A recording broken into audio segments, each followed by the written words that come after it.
akisema kama wewe ungelijua siku hii maneno yanayofaa salama yako, lakini sasa yamefichwa mbele ya macho yako. kwa siku zinakuja mbele yako na adui zako watazijenga hizo boma, Lakini sasa yamefichwa mbele ya macho yako.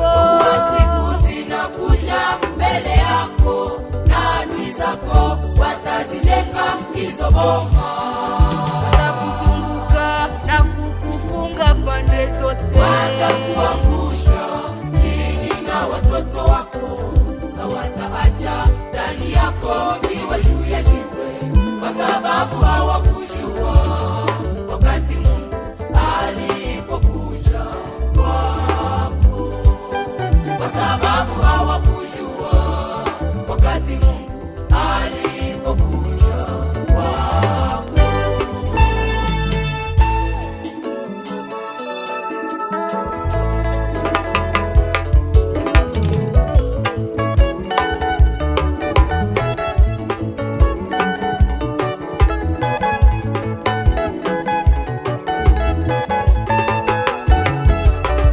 Bwana Yesu, Bwana Yesu analia kwako anapoyaona matendo yako mabaya. Bwana Yesu, Bwana Yesu analia kwako anapoyaona matendo yako mabaya, anapoyaona matendo yako mabaya. kweli kweli, Kweli yanamhuzunisha, kweli kweli, kweli